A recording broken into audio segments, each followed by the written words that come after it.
Iran reimposed Strait of Hormuz closure hours after brief reopening. Iran's military has reimposed restrictions on the Strait of Hormuz, closing the critical waterway to shipping just hours after briefly allowing transit, according to Iranian state media. The Islamic Revolutionary Guard Corps announced Saturday that control of the strait had returned to its previous state, placing the passage back under what it described as strict management and control of the armed forces. The reversal came swiftly after Iran had appeared to reopen the strait on Friday, a move that had sent oil prices falling 9% to settle at $90.38 per barrel. That relief was short-lived. Once Iran reimposed the closure Saturday, prices spiked again, remaining well above the $70 per barrel level that prevailed before the current crisis began.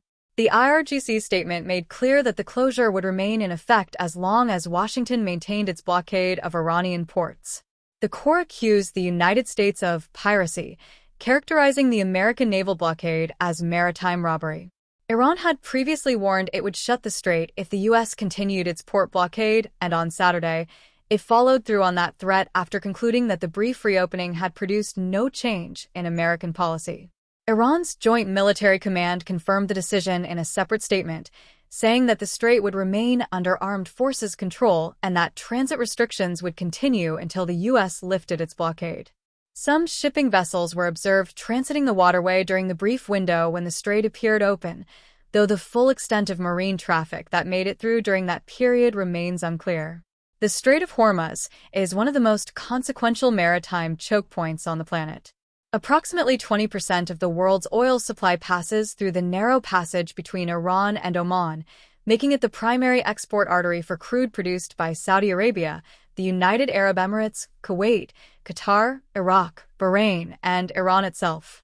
According to the International Energy Agency, an average of 20 million barrels per day of crude oil and petroleum products moved through the strait in 2025.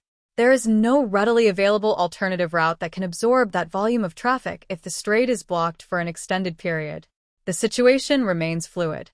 With the U.S. maintaining its blockade and Iran holding firm on strait restrictions, there is currently no resolution in sight.